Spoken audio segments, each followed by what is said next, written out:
Hi, I'm Raylene, and welcome to Khaleesi Clues. This will be the 8th video in a series of Game of Thrones Season 8 prediction videos that I am currently making for my channel. If you are trying to follow along in order, this is the continuation from the previous video titled 3 Queens and a Baby. Although this is strictly a prediction video, I will be discussing all of the clues and events found in all of the Song of Ice and Fire books and the seasons 1 through 7 for the Game of Thrones series. In my last video, I gave you my prediction that we will be seeing 3 major pregnancies in the final season. The first pregnancy was Queen Cersei Lannister. The second pregnancy was the highly suspected Queen Daenerys Targaryen. The final and surprising pregnancy that I predicted was our very own Queen in the North, Lady Sansa Stark. I need to talk about one more thing regarding my last video before I get started with part 2 of my latest predictions for Sansa.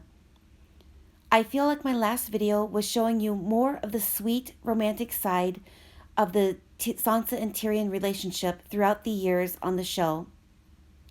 I wanted everyone to see the buildup of the clues and point out that there is some feelings between Sansa and Tyrion. They may not be in love, so to speak, or maybe even on the same level of attraction for each other, but there is some basis of a relationship there waiting to possibly be ignited once again. But I need to warn you, this video is a little different and may get a bit dark compared to the last. So with that warning, let's continue from where we left off. In my last video, I presented all of the clues and foreshadowing that I have noticed over the last 7 seasons of the show. I touched on some of the book evidence and even talked about some of George R.R. Martin's past experience and love for the Beauty and Beast story. As we all are aware, a Sansa and Tyrion reunion is inevitable for Season 8. Jon, Dany, Tyrion, and many more are all on their way to Winterfell and should arrive in the first episode, I would think. Especially with the latest teaser we were given showing Jon and Dany's arrival and the introduction of Dany to Sansa.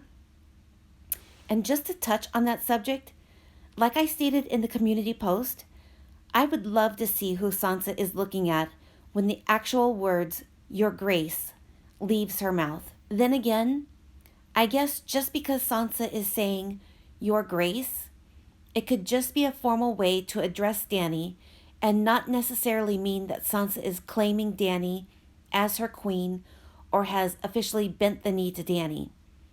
Kind of similar to the scene where Davos was trying to correct the way Jon was addressed at first on Dragonstone? And did everyone get a good look at Brienne's face in the background? Definitely not a very good poker face. The look of concern and worry might as well have been written all over her face. I'm sure tensions will be very high for all of the characters, at least in the beginning. Just the same as it was a tense situation for the first time when Jon met Dany in Dragonstone. And likewise, the Tyrion and Sansa reunion is probably going to be a little awkward for them. In all reality, I think any reunion with an ex of any type is uneasy for the most people, at least in the beginning. I'm sure it will ease into a friendly reunion, as I expect Sansa will still trust Tyrion and may even be very warm and courteous, at least to him.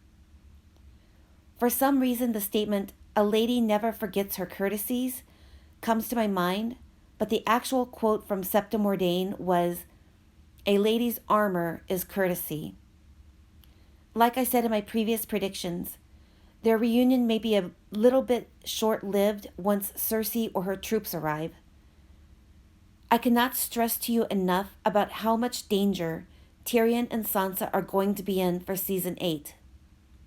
I do not have an exact scenario set up for how this is all going to go down, but I do have some ideas of what may occur. I honestly cannot imagine exactly how they are going to end up in bed together, but I do truly believe they will. Will it be out of survival? Will they be forced? Or possibly even willingness? I don't know. That part is yet to be seen. First, just to set the tone of how serious this is going to get, I want to remind you of Cersei's ultimate goal and mindset. Cersei hates Tyrion with a passion. She has tried to have him killed in the past with at least 2 failed attempts on the show. Once by Sir Mandon Moore during the Battle of the Blackwater Bay. I know when Tyrion confronted her, she played it off like it was Joffrey who gave that order, but I'm pretty sure it was her. Tyrion is the one who accused Joffrey during that confrontation with Cersei, and I believe she just let Tyrion continue believing that it was Joffrey's orders by never confirming, denying, or correcting him. The second time is when she tried stacking all of the false evidence against Tyrion for the poisoning of Joffrey. As far as Cersei is concerned, Tyrion is responsible for the death of her mother, father, Marcella, and Tommen.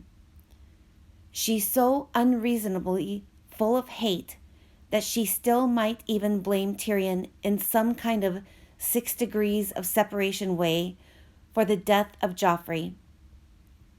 I'm sure it will also be Tyrion's fault in her eyes that Jaime is now wanting to fight alongside Jon and Dany.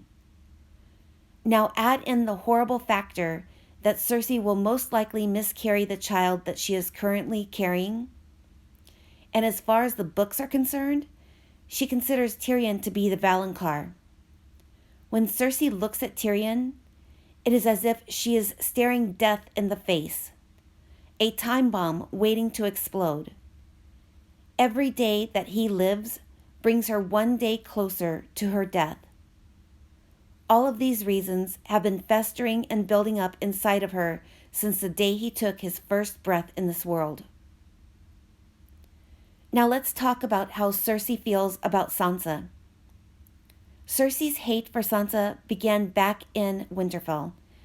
As soon as Sansa became Joffrey's betrothed by the order of King Robert, Sansa became a candidate for the Maggie the Frog prophecy. That is the well-known prophecy where Cersei believes a younger, more beautiful queen shall come to cast Cersei down and take everything she holds dear. But remember what I said before. The prophecy simply says, until there comes another. That does not mean it has to be another queen. George R.R. Martin loves to play on words. The Maggie prophecy's choice of words is the same as the Mira Mazdur prophecy. There is wiggle room within those choice words. If you haven't watched my theory video about the Mira Mazdur prophecy, I highly recommend you do that. It will explain the return of Rhaego, which will be coming up in the Dany and Jon predictions that I have for Season 8. Cersei even acknowledges the Maggie prophecy by way of commenting on Sansa's beauty upon the first introduction to each other in Episode 1. There is also the fact that for a long time, Cersei blamed Sansa along with Tyrion for the death of Joffrey. Although Jaime did inform Cersei last season that the real culprit behind the poisoning was Lady Olenna Tyrell, but for whatever reason, Cersei's hatred for Sansa is still raging. When speaking to Jaime last season about Sansa, she referred to her as the murderous whore. Although that incident was prior to her clarification in the Joffrey matter. One thing is for sure. If by any chance Sansa is declared Queen in the North by the Northmen during Jon's absence, that is going to set Cersei over the edge. That would make Sansa a possible contender for the Maggie the Frog prophecy once again. Cersei is blinded by the thought of a younger, more beautiful queen to come along and cast her down and take everything she holds dear. Although, as I said before, I think Cersei is mistaken in her interpretation of the prophecy. Just the same as the Mira Mazdur prophecy, you have to pay attention to the words.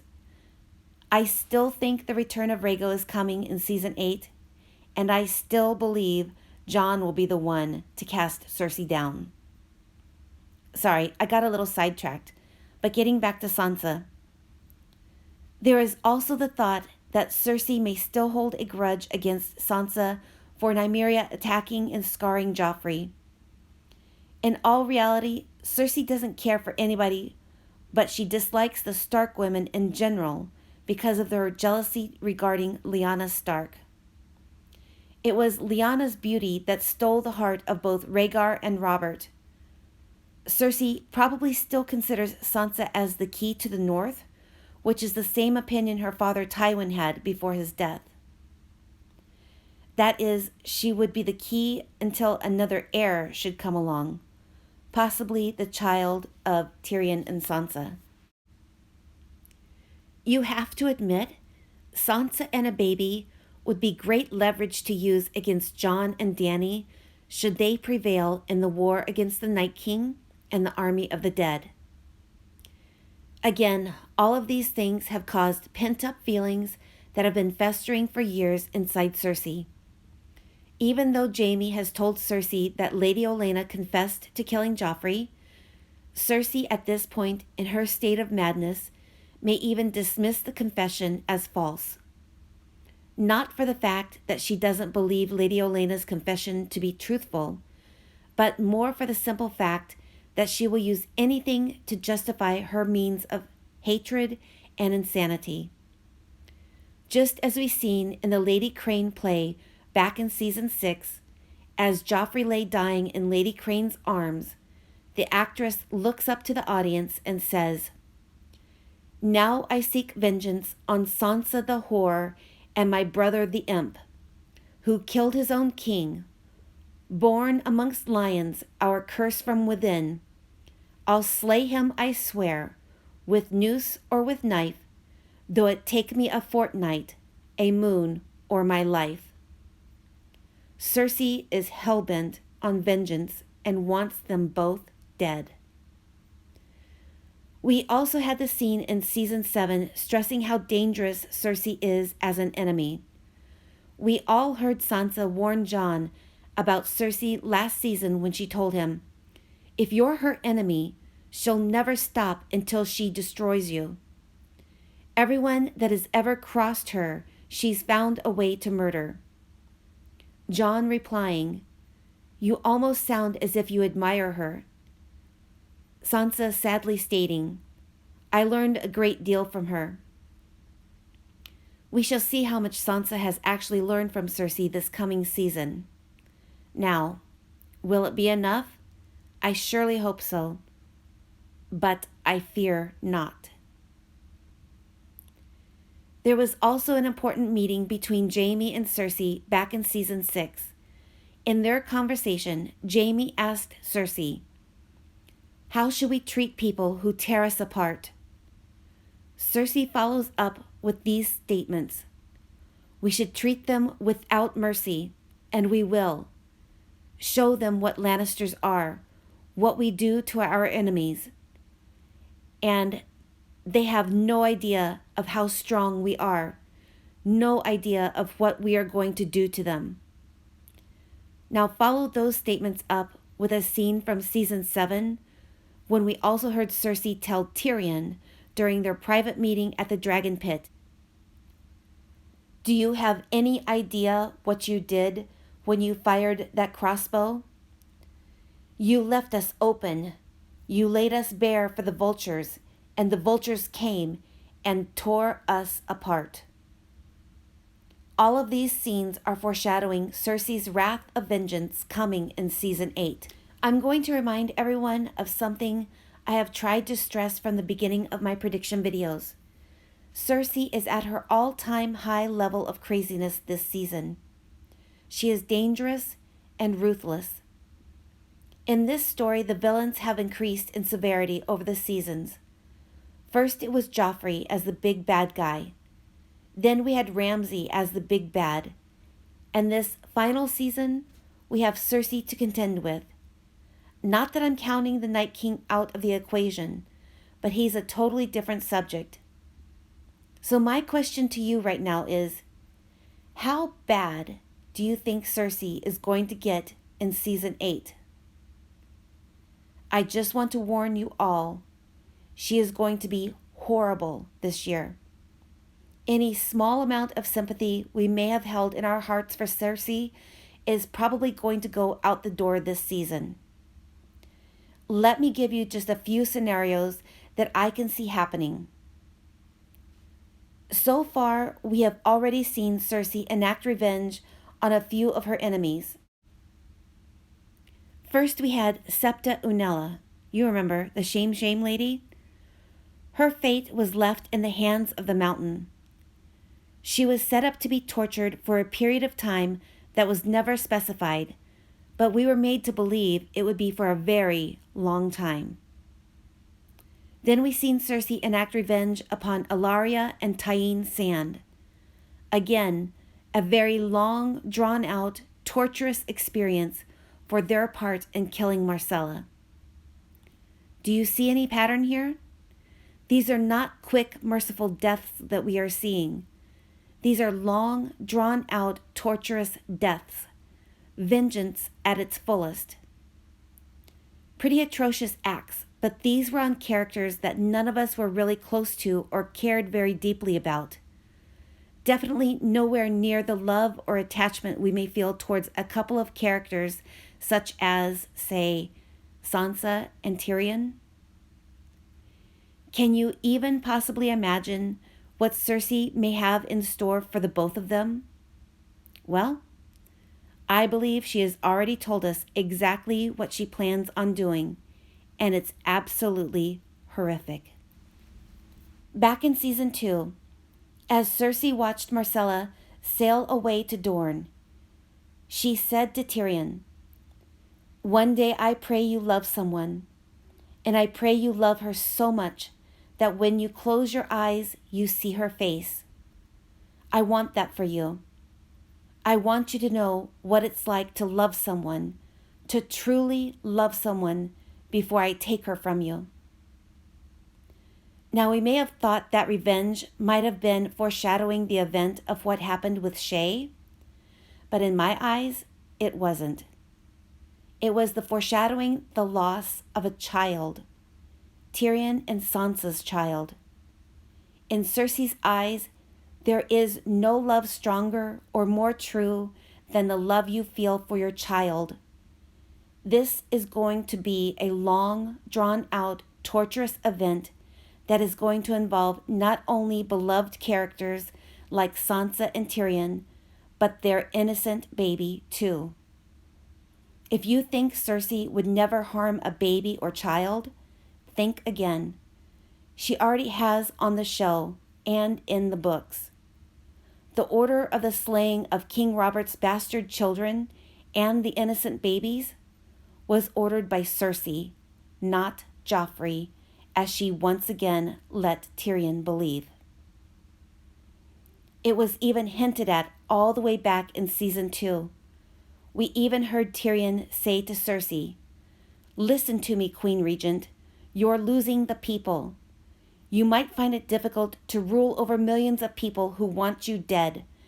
Half the people will starve to death when winter comes. The other half will plot to overthrow you. Your gold-plated fellows just gave them their rallying cry. The Queen slaughters babies." This was the discussion that took place just after the massacre of King Robert's bastard children. The conversation also sounds like it may be foreshadowing the events coming in season 8. There was also the small conversation Cersei had with Sansa while they were sheltering in Maegor's holdfast during the Battle of the Blackwater Bay.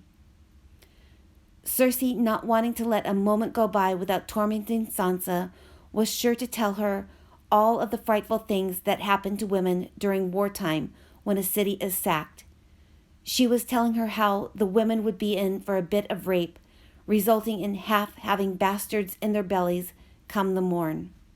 She didn't stop there, though. She continued to say how a precious thing like you would look very, very good, a slice of cake just waiting to be eaten. The venom in Cersei's voice during that conversation was almost pouring out of her mouth like drool. As repulsive as Cersei finds Tyrion to be, she would definitely think of it as a torture tactic if she was able to force Tyrion upon Sansa. Hopefully, Sansa will be able to turn those tables. You know what they say, you can't rape the willing. Another scenario would be this. We've all heard the theory about the possibility of Tyrion losing his tongue. The removal of Tyrion's tongue has been mentioned in both books and show. I think if there ever was a chance of it happening, it would be now. Cersei will have access to Tyrion for all of Season 8. He will be her prisoner. She has also befriended a lover of removing tongues, and that is Euron Greyjoy. So I think there could be a possibility for her to order Euron to remove his tongue. I always wondered if the scene in the prison cells between Tyrion and Jaime back in Season 4 was foreshadowing one of their fates. It was the scene where Tyrion was talking about their simple-minded, beetle-smashing cousin, Orson Lannister. Tyrion was imitating the way his cousin would talk with difficulty. It made me think that it might be foreshadowing an injury possibly caused from a wound received during a future battle, such as a brain or head trauma. Or in this case, if Tyrion had lost his tongue, talking would definitely prove difficult, if at all even possible. I guess it would depend on if any portion of the tongue remained. Jaime did lose his sword hand, and Tyrion has always referred to his mind as his sword.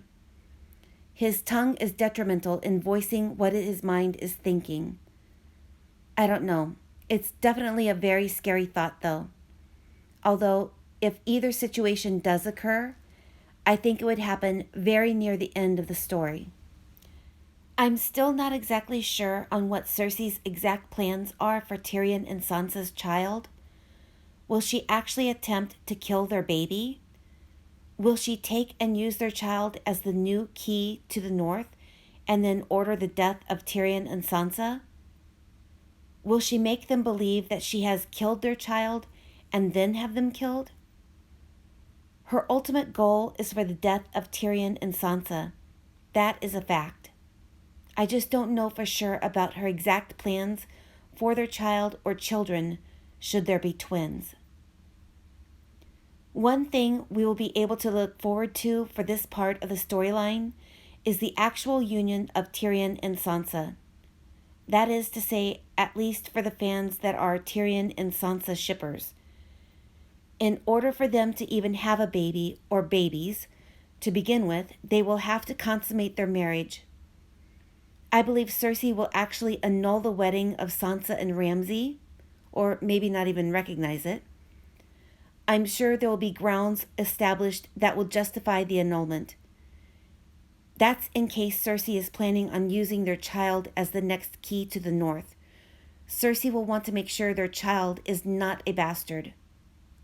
If that is the case, I would think that she will claim the marriage between Sansa and Tyrion as still standing and will need to be consummated.